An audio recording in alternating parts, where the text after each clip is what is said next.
Hello and welcome back to another Space Engineers mod showcase video. Now in the background is something absolutely spectacular, but I'm going to say its name so horribly wrong that I hope the developer can forgive me. So this is the NSZ-03 Dicrurus macrocercus. I believe that's how you say it. I'm probably 100% wrong, but it's a giant bloody spaceship. And by ship I mean like a pirate ship. This thing is absolutely incredibly detailed. Look at all the little solar panels as the sails. If you ever watched Treasure Planet, which I really hope you have, then you'll probably know it as a solar sail. It's one of those big old ships that just glide around the space. It's just absolutely fantastic to look at. So this ship doesn't really have that many features. Going around it is mainly just the blocks that give it most of the details. We've got some thrusters on the front. We have a load of missile launchers as cannons, which have been very well done.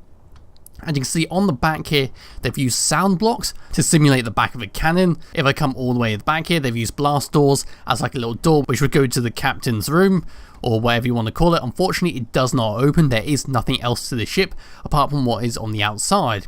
And behind here is basically the little steering wheel. Unfortunately, it is limited to what Space Engineers has to offer, so if you was to hop into here, you can't control it from the seat. Unfortunately, you can fly the ship, but it seems to be a bit of an oversight that this seat does not do anything, nor can you change the controls to allow you to actually fly the ship. But it does look good anyway. So if I come around the back here, we have even more thrusters. It looks absolutely incredible. I absolutely love it with these updated blocks. It looks fantastic. There are no mods using this, just so you're aware. This is all vanilla blocks. So we do have a connector at the back here, and you can see we have loads and loads of cargo containers. This person has very lovely labeled everything for you so you know what's going on. Underneath we've got even more thrusters, and around the side, I think I forgot to mention, we do have a little fake ladder. It looks very nice. You can't climb it naturally like the ladder mod, but it's still there for decoration purposes. So as we come all the way to the front and start moving up, we've got the front of the ship. We've got the lovely sails. It does look a bit odd when you take a look at it from this angle. It does look like a whole mess of solar panels on blocks, but when you take a look at it from a massive whole picture, it looks absolutely fantastic. So the solar sails go all the way around. They're using like half-built blocks in order to give it some aesthetic look. At the top here we would have where the crow nest is, but unfortunately there's not like a proper crow nest in there. There could have been, but I don't know. Over here they use like an overlapping solar panels in order to get the aft sails all ready and nice. I think it's aft. Yeah, aft is back, isn't it? I can't remember. As for the little riggings going up, we've got these little, I don't actually know what these are. Let me just get my little blocks out. Where's my tool? I need to repair it.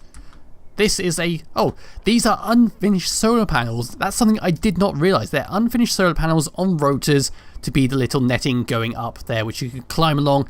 If you're like a pirate, you could just like, I don't know, it's kind of bad to do in Space Engineers, but you'd like stand on here with your little sword out, ready to hop onto the enemy ship. But anyway, should we give this a little fly? Because there's not really much else to talk about. So if I come over to here, let me just get a let's just grab a cockpit.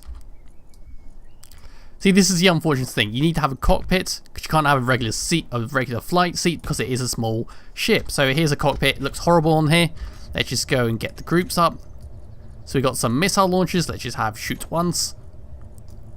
Shoot once. Okay, so here we are in the lovely ship. I'm going to just stick into third person view because it's not that nice in first person with the cockpit sitting on there like that. So we have full control over the ship. It is very hard to turn, and as some people have mentioned on the Steam forums, if you tilt it a little bit, this thing is going to go over very quickly. But let's talk about the weaponry. So if I press number 1, we have some coming off the aft side. I believe aft is left, and we've got some nice missiles. If I press number 3, we'll have the lower cannons shooting out, which are much more compact. I believe there is twice as many cannons in there, and then you just shoot them off like so. Then if we go to the starboard side, we also have the same there, which is all absolutely fantastic and nice that they are hitting the rocks. So how does it handle? So I'm just going to go up here. As you can see, we've got some speed straight off the bat. This thing is very speedy, but it is very slow to turn. It actually feels like a ship going through water. The unfortunate thing is it is quite heavy for the thrusters, so you can see that we are struggling. I am holding down space as much as possible, but we're not gaining that much height. We do have to tilt the ship a bit in order to actually get it to fly up properly. So let's just have a nice all the way around look. That's the underneath. There's not much under there apart from a few thrusters and some hydrogen thrusters. Looks absolutely magnificent, doesn't it? As you can see down there, that was from my previous video where the plane accidentally crash landed into the starting base. So anyway, this is the big old ship. I'm not even going to call it by its proper name. Let's just call it the NSZ-03 pirate ship, just to be sure. And yeah, it's absolutely phenomenal, the amount of detail that's gone into this. It's such a simple little design. It's a shame you can't go into it. There might be a way into it, but I did destroy a few blocks and it doesn't look like you were intended to go inside it. But it looks absolutely incredible. Absolutely incredible. So as always, it's going to be in the description below if you want to try it yourself. Perhaps you can play this while having the Treasure Planet theme playing in the background. I'm sure that'll be a fun experience. And as always, I'll be back with another video some point soon. Bye bye.